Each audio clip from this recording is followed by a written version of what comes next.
and a whole new set of glassware and some mixing equipment of what we have already, because we have magnetic mixers, that is to say mixers that will allow one to mix fluids without introducing the air bubbles that non-magnetic mixers would create. The reason we're getting these bits and pieces is so that our biochemist, we have a biochemist on the team now, can mix the VM1 over here in the UK such that we don't need to rely on it being shipped in relatively small quantities, say about 20 litres at a time, from the United States at great cost. Now, CI sold the VM1 to us at cost, but the shipping, which was only $300 or $400 I think, but the shipping brought it up to, I think it was nearly $2,000 in total, which is expensive to us because we're a fairly small organisation based on membership subscriptions for our income. So if we can mix things over here, so much the better. It's much more reliable and it's more economically viable, which will promote the practicality and, frankly, the longevity of our organisation. Next up, knowledge is power. Last time I was here, please excuse the slightly skewy text. I wrote this presentation in Keynotes and now it's being displayed in PowerPoint, so not everything's quite right. Last time I was here, Mike Darwin, former president of Alcor, ripped me a new one in some ways. In some cases, justifiably so, for my lack of background knowledge in cryonics. At that time, I was, about 2 weeks into the job I'm currently doing now with Cryonics UK, a year and a bit later. And obviously has a very extensive background. What we've done is, first of all, done a lot more background secondary research ourselves, that is to say, reading other people's papers, and additionally, our manuals that we use for training and for aid memoirs and for circulation amongst members of our standby team to peruse and refresh themselves in between practical training sessions have been improved and rewritten by a fellow on our team who actually writes and improves manuals for a living. This is what he does. So we have much more user-friendly things that are also much more up-to-date with the latest information from other cryonics organisations. We're piggybacking other people somewhat, standing on the shoulders of giants and all that, but we obviously benefit strongly from cooperation. Our training has been improved and intensified. By improved, I mean that because everything is now much more organised, accessible, and has a more useful environment conducive to training, we're able to go about our training in a more efficient manner. And additionally, it has been intensified. Before I took over the role as Organiser of Cryonics UK, training was often somewhat marginalised by discussion. Discussion is all very well and good, it has its place, but a lot of discussion can be frankly done from a distant basis, that is to say, telephone, email, web postings. This is the age of technology. We don't need to meet in person to discuss talking things.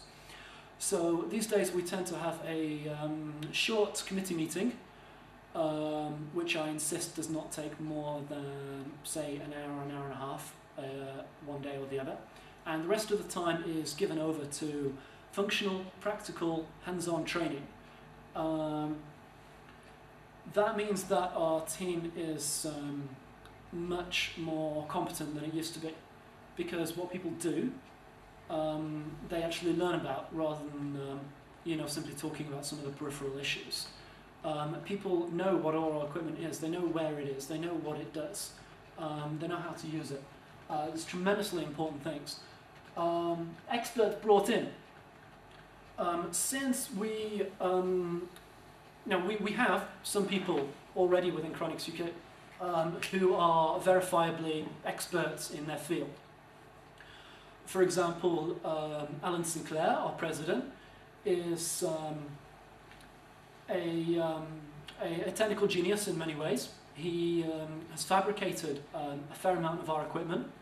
His skills are such that Alcor borrowed our dry ice shipper that he designed and made last year, because what we had was better than what they had at the time. So we did have some people who had a lot of expertise already. However, we've also got a biochemist on the team now. Makes a huge difference. And we have also been collaborating a lot more with certain people in other cryonics organisations. Most notably, most recently, Ben Best has been giving us a degree of help from a distance, and he will actually be attending our next training session. Ben Best, for those who do not know him, is the long-standing president of the Cryonics Institute and has a vast amount of experience in the field. So he'll be coming over at our next training in July, as the last weekend in July, and he will be taking some of the training himself. Normally it is dealt with between Tim Gibson and myself. We are also very happy to collaborate where we can with other experts in the field, and indeed I've spoken not long back with Catherine Baldwin, the managing director at Suspended Animation. Suspended Animation does professionally what we do on a volunteer basis in the UK, they do it in the US, and I toured their facilities in January and learned a good deal while I was there.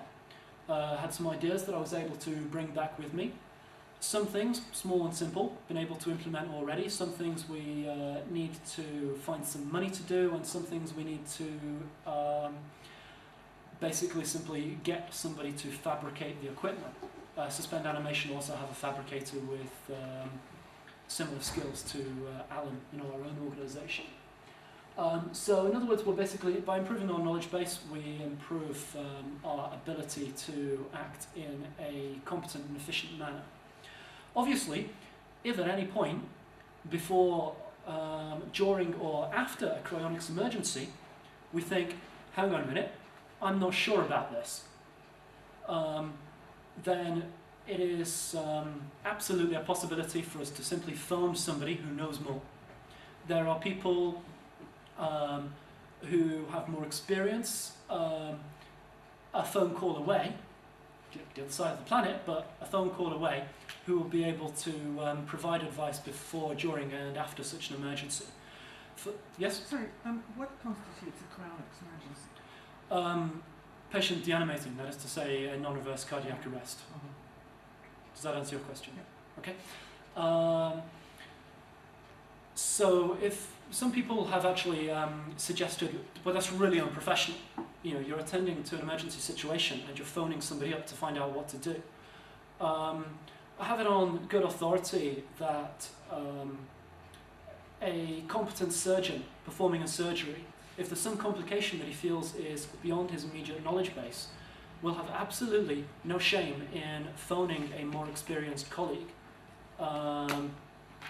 And this does happen within the mainstream medical profession, and therefore is no shame. In fact, it is a salient part of professionalism that this should happen if needs be within the field of cryonics as well. Next up, knowledge is not the only power. People power. It has been said, we're all in this boat together. Row well and live. That is quite pertinent to cryonics and the general field of the pursuit of immortality in general, because until we fix our mortality, which is a problem to us, then we will die. Right now we're all sitting on the time bomb of our own mortality. We need to find a solution before that time bomb goes off, that is to say, before we die. If we don't, it's the end, curtains, never coming back. That's not good for us. So we need to work together, we need to cooperate. That said, a friend of mine, a colleague at the Immortality Institute, said to me in a chat once night, we're all in this boat together. it's true, but there are 1,000 holes in the boat. And